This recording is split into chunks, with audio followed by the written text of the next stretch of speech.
soy Felipe Pérez, editor de Sugar Editorial, y hoy estamos aquí para hablar de una novela muy especial, Irás y no volverás.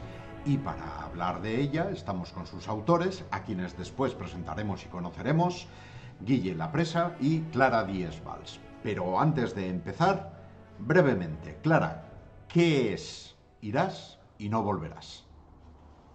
Irás y no volverás es una novela un poco complicada, pero a la vez muy sencilla, porque es simplemente un cuento popular. Es un cuento inspirado en el folclore del sur de la península ibérica, es una historia de horror cósmico, es una historia real, inspirada en la historia real de la Guerra Civil, y nos cuenta la historia de la princesa Estrellita de Oro y sus acompañantes Blanca Flor y Juan Osado. Bueno, pues parece que estamos hablando de un cuento más o menos clásico, pero ya hemos visto un par de características que suenan un poco distintas. Hablaremos de ellas en detalle, pero primero vamos a conocer a los autores. Vamos a empezar con Guille Lapresa. Es el escritor, en este caso, pues quien evidentemente va a llevar el peso de la narración. Guille, ¿puedes presentarte quién eres, dónde te hemos leído y un poco cuál es tu papel en Irás y no volverás? Claro que sí. En primer lugar, efectivamente, la primera G es de Guille, encantado. Y bueno, muchos es posible que me conozcáis porque soy el autor de las novelas de Alter Cantabria, es decir, hacer fantasía y algo de yuyu con nuestro folclore peninsular, ya lo he hecho antes. Y ahora nos vamos al sur de la península, a la zona de Málaga en concreto. Y efectivamente, yo soy de este proyecto que aúna ilustración con texto, con un libro ilustrado. Soy yo el que hace la parte del texto. Aparte, el germen de la idea original, que luego hemos ido macerando Clara y yo, se me ocurrió a mí hace, creo recordar que tres añazos ya. Y desde entonces el proyecto ha ido avanzando. Y en estos momentos sigo con la cuestión y estoy elaborando lo que es la parte novelada, la parte de texto que aúna diferentes influencias artísticas, influencias literarias de varios autores y autoras que no solo me gustan, sino que son muy dispares entre sí. Las propuestas literarias de las que veo esta novela no pueden ser más diferentes la una de la otra, para intentar sublimarlo todo en un proyecto que literariamente hablando, más allá de la trama, también estilísticamente hablando, resulte muy estimulante. La idea es intentar hacer algo que no se haya leído antes. Es un poco lo que a mí me motiva como escritor. Hay cosas, según qué cosas, la mayor parte de las cosas yo las puedo leer como lector y las puedo disfrutar. Hay unas pocas cosas que, hasta donde yo sé, nadie ha hecho. Esas son las que a mí me gusta escribir. Bueno, Y pues esta es una de ellas. examinaremos también qué tiene este libro, esa parte de originalidad. Pero ya hemos nombrado a Clara. Clara, en este caso, se va a encargar de la ilustración, maquetación, composición gráfica. Estamos diciendo que es una obra ilustrada. Cuéntanos un poquito más de dónde hemos visto ilustraciones de Clara, dónde te hemos leído también, porque también te hemos leído, y tu parte en Irás y no volverás. Bueno, yo me dedico mayormente a la ilustración, pero también he escrito, sobre todo no ficción. He escrito algunos títulos como Bestiario de Tierra y Tinta o Breve viaje por la España de las Brujas. Es decir, que miro mucho hacia lo que es el folclore, particularmente el folclore de la península ibérica. También he coordinado algún proyecto como Salir del Camino, eh, en, en cuyo caso era folclore ilustrado desde una perspectiva queer, que es una cosa que también Guille y yo compartimos y que nos gusta mucho poder ver en este proyecto. Y en este caso, las ilustraciones que voy a hacer, como comentábamos, no estamos hablando simplemente de que Guille escribe, yo ilustro y luego lo juntamos en un PowerPoint conjunto, sino que mi trabajo está, para empezar, en lo que es también diseño conceptual. Es decir, si alguna vez hemos visto ilustraciones de desarrollo visual de películas súper chulas, que es lo que se llama concept art, esto es una cosa que a Guille y a mí nos gusta muchísimo y que ya habíamos trabajado antes juntos. no simplemente vamos a hacer esta ilustración definitiva, sino cómo desarrollaríamos este personaje, cómo es este monstruo, cómo es esta persona, cómo se viste, qué cara tendría. Entonces, eso es una fase preliminar del libro que hemos ido desarrollando, que yo he ido ilustrando, hemos ido comentando para hacer crecer esas ideas juntos. Además de las ilustraciones definitivas que también haré, me encargo de la maquetación, porque de la misma manera que el texto va a ir evolucionando y va a ir cambiando, como comentaba Guille, este libro también va a ir cambiando visualmente. Según avancemos en diferentes capítulos, la maquetación se va a volver quizá pues, más opresiva, nos va a evocar diferentes épocas, nos va a evocar diferentes estilos, porque lo estamos buscando de una manera muy deliberada según unas cosas concretas que pasen en la historia. Y de la misma manera que Guille se inspira en el trabajo de mucha gente diferente para llevar la historia a los diferentes estilos, yo también lo hago a nivel gráfico. Estoy trabajando inspirada por el trabajo artístico de un montón de ilustradores diferentes, de muchas épocas diferentes, y está siendo ambicioso, pero muy interesante, la verdad. Vale, vamos a centrar un poco las cosas para después intentar entrar en todos esos aspectos concretos. Guille, si tenemos que decir cuál es la sinopsis, es decir, si tenemos que decirle a alguien de qué se trata esta novela, ¿qué es lo que le diríamos? Pues esta novela tiene una protagonista central, que es la princesa Estrellita de Oro, Estrella para los amigos. Y es a ella la que vamos a seguir, porque Estrella vive en el fondo de un pozo.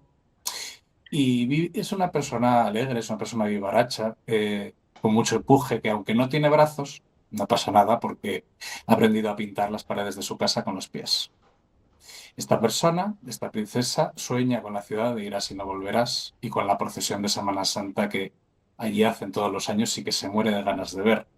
Pero no puede salir del pozo por sí sola porque no tiene brazos y porque la persona que la cuida, que es Blancaflor, una chica de su edad, bastante más seria y taciturna, pero muy fiel, no le deja salir porque afuera acecha la fiera corrupia, que es una criatura con la que es mejor no cruzarse. Total que así van pasando los días, deseando ir a la ciudad, hasta que un buen día por el pozo se cae el tercer personaje importante de esta historia, que es Juan Osado, que es un aventurero, un granuja, un encantador saltimbanqui de los caminos que va buscando la ciudad porque está enfermo y solo la cura milagrosa de la ciudad lo puede salvar.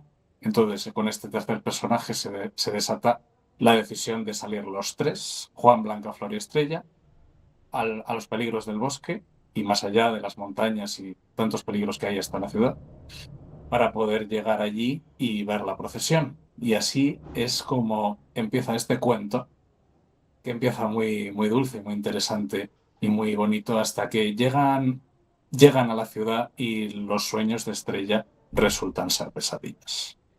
Y este es Vale. solo el principio.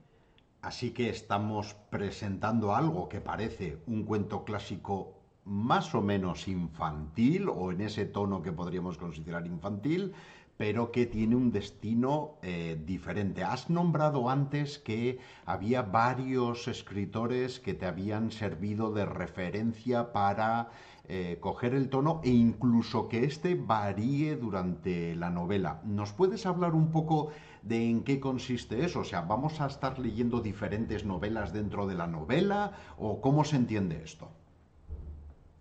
A ver, en cierto sentido sí. Esto es un poco es una muñeca matriosca de diferentes estilos y también de diferentes propuestas narrativas.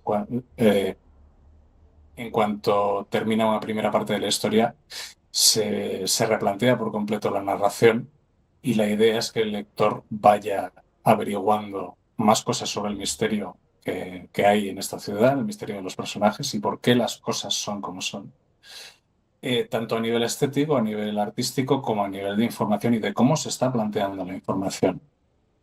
Has mencionado cuento infantil, sí, en el sentido de cómo eran los cuentos infantiles tradicionales, que eran muy cafres, ¿no? Pero aún así tenían ese aire de, sobre todo, de que las cosas son, pues porque son, porque la princesa es la princesa, no tengo por qué hablar de por qué es la princesa, claro, que lo es. este Sí, estás planteamiento utilizando narrativo. tropos como una princesa vive en el fondo de un pozo. Eso parece que nos lleva inmediatamente a ese tipo de formatos, ¿no? Pero luego la idea es replantearlo. Y esto también, una cosa son las influencias estéticas, que estoy, una persona muy importante a este nivel es Elena Fortún, que es la novelista, a muchos les sonará porque es la autora de las novelas infantiles de Celia, que se publicaron durante el franquismo, ¿no? Eh, pero otro, por ejemplo, es Lorenz Stern, el que inventó el postmodernismo literario 200 años antes, con una novela que iba sobre todo y sobre nada. También ahí va, que otro, por ejemplo, no quiero entrar en más detalles de por qué, pero en Miguel Delibes, la manera en la cual se está planteando la información es importante. Y luego también son las propias influencias. Este cuento, las imágenes iniciales, porque este cuento se me empieza a ocurrir porque los cuentos me gustan y también me gustan los cuentos de princesas Disney, por ejemplo, pero he dicho, también me gusta mucho John Carpenter. Ujú. Me gusta muy, concretamente una de mis películas favoritas es La Cosa y digo, es estas dos influencias completamente opuestas y que a nadie se le ocurriría en principio juntar. He pensado que sería una excelente idea juntarlas, ¿no? Claro. Entonces, ¿cómo empiezas con un cuento clásico, tradicional, blanco, donde todo es autoevidente? ¿Y cómo lo llevas hasta Carpenter? Pues Vale. esta es el reto, esta es la propuesta. Ya has mencionado varias veces la importancia de la imagen que evoca, la imagen que vemos, imagen como vehículo, también un poco como destino. Esto nos lleva de nuevo a ti, Clara. Eh, Antes también has comentado tú que hay varias referencias en cuanto a artistas y estilos para reflejar aquí. ¿Cómo acompaña la ilustración a esto que dice Guille y qué clase de ilustraciones vamos a encontrar en el libro? ¿Va a ser esto un compendio de estilos? ¿Qué es lo que vamos a encontrar? Bueno, tanto Guille como yo en realidad venimos del cine, porque los dos hemos estudiado cine, el guión y yo diseño de producción. Y esto creo que se nota también en este desarrollo de arte conceptual que comentaba antes. Esto desde un primer momento, pues Guille tiene sus influencias a la hora de crear que se notan, como por ejemplo con Bloodborne ha habido un montón de elementos que no es que estén ni copiados ni traspasados, pero que se nota que permean el humus mental del cual salen algunas de las ideas. Y yo tengo los míos propios y mis autores favoritos y mis propuestas. Entonces, lo que tenemos en el libro no es una mezcla de un montón de estilos diferentes, porque al contrario de lo que piensa mucha gente, que considera que la IA generativa es algo válido para poder sacar imágenes, no se trata de copiar el estilo de unas personas concretas, sino de inspirarse en él para yo hacer mi propia versión de algunas de sus propuestas gráficas. Entonces, hablamos de cuentos de hadas clásicos y aunque en parte podemos tocar un poco las ilustraciones de los cuentos de hadas de los años 60, por ejemplo, que podía haber en España, una persona que inspira muchísimo en este aspecto y que es bastante universal es Arthur Rackham. Por mucho que sea un ilustrador inglés, es famosísimo y es muy habitual encontrar cuentos clásicos con su estilo. Aparte de que es muy evocador, muy preciosista en cuanto a expresividad de los personajes. Entonces, ese, por ejemplo, es el primero que nos vamos a encontrar. Pero hemos hablado de la guerra civil también. Los años 30 fueron una época de explosión gráfica en España y en Europa en general fue una época espectacular en cuanto a innovaciones gráficas, técnicas, y hubo todo unos ideales políticos que permeaban en esos diseños. Eso inevitablemente tiene que aparecer también. Entonces, son unos estilos también de los que estoy bebiendo. Luego, hay algunos momentos donde la historia se vuelve bastante turbia, bastante también salvaje. Va a haber unas cuantas advertencias de contenido, ya lo avisamos. Y Y el dibujo tiene que acompañarle, no simplemente siendo muy explícito, muy gráfico, muy de body horror por todas partes, sino también rompiéndose, de la misma manera que puede estar rompiéndose la mente de los personajes. Entonces, un maestro de la línea suelta, pero bien controlada a la hora de que parezca que el dibujo se expande y se rompe, es Hugo Pratt. Pero ¿qué pasa si a Hugo Pratt le ponemos unas manchas de color? Pues es experimentar a partir de lo que nos han dado algunos autores diferentes. Entonces, va a haber esa evolución, no necesariamente cronológica, pero que de la misma manera que el estilo narrativo va a ir cambiando, la ilustración también se va a adaptar a ello. Y con esto no quiero decir, y yo sé hacer exactamente el estilo de toda esta gente. No, ya digo, yo voy a hacer mi propia versión, pero bebiendo de todos estos autores que han sabido tocar diferentes emociones en sus registros gráficos. Bueno, pues ahí se ve hacia dónde lo queréis llevar y de qué manera. Esto evidentemente entronca con lo que estabais comentando antes de originalidad. Y entiendo que tiene que estar todo muy integrado en la maquetación, es decir, en la versión, en la visión conjunta del libro, para que tenga sentido ese cambio de ilustraciones, ese cambio de no sé si incluso tipografía, composición de la página. Si empezamos a pasar páginas del libro, ¿qué vamos a ver? No va a haber dos páginas iguales. Esto ya lo tenemos bastante claro desde un principio, porque tanto por las ilustraciones, que muchas de ellas serán a página entera, como por la maquetación, es fácil que no haya dos páginas iguales, o por lo menos siempre va a haber diferencias. Tanto por estos diferentes capítulos, donde toda la maquetación va a acompañar ese estilo. Si estamos viendo, pues eso, un cuento de Arthur Rackham en un libro antiguo, los márgenes que se utilizaban en los libros hace 150 años no son los mismos que hace 80. Y la tipografía tampoco, desde luego. Hablamos de esos cambios de los años 30 en diseño gráfico, se crearon unas tipografías y se estudiaron unos conceptos en cuanto al diseño gráfico teórico muy importantes. Eso también tiene que estar plasmado en la maquetación. Y con todo este horror que tanto nos gusta, tanto a Guille como a mí, pues esto tiene que también traspasar a la página y experimentar un poco con esa corrupción total de la historia en lo visual. Obviamente con sus límites para que siga siendo legible, pero va a ir cambiando el libro y lo podemos percibir simplemente hojeándolo. Akira no solo es lo que acabas de comentar, sino también el hecho de que nos estamos alimentando el uno al otro. O sea, esto ha habido ya varios pasajes, por ejemplo, en lo que respecta al texto, que una descripción o un concepto entero se ha cambiado por una idea visual que has tenido tú. Me gusta, ojalá en algún momento hablar en detalle de un aspecto concreto que tiene que ver con cómo la estación de autobuses de Zaragoza fue decisiva a la hora de transmitir. Zaragoza Delicias. eh, El horror abyecto que es Zaragoza Delicias. Importante, que la de autobús está pegada, pero me da igual. Es decir, el proceso creativo es magnífico, es de lo más apasionante que he tenido hasta ahora, porque yo tengo, bueno, voy a describir con mis palabras y mi expertise supuesta literaria, un lugar terrible, y Zegler así. No obstante, considera esta otra situación, y hay muchos ejemplos, no solo el de la estación de autobuses, pero es que de eso se desemboca, de todo esto sale una conversación interesantísima sobre qué implica algo inquietante. Y el texto cambia por completo. Y luego el hacer diseño conceptual, hay una criatura concreta que hemos iterado una y otra vez sobre una. No sobre.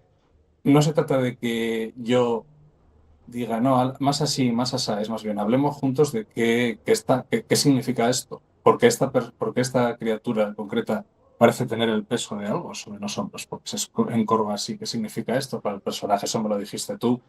Digo, efectivamente, ¿no? Este proceso creativo es de las cosas más, a mí me está dando la vida como autor y además que creo que es la clave del interés que va a acabar teniendo la obra. O sea, ¿cómo se está haciendo? Las dos cosas están íntimamente relacionadas. Magnífico. Bueno, yo creo que ya solo nos resta que podáis contarnos cuál es vuestra expectativa con la novela. ¿Qué os gustaría con qué os gustaría que se quedase el lector? ¿Qué os gustaría que le llegase? ¿Qué os gustaría que os quedase a vosotros como experiencia cuando terminéis el trabajo? Mm, Clara, No ¿cuál tú. es? Yo, venga, yo he intentado ser caballeroso, pero tú lo eres más. No, ¿qué expectativa? La expectativa, parte de la expectativa para mí personal ya está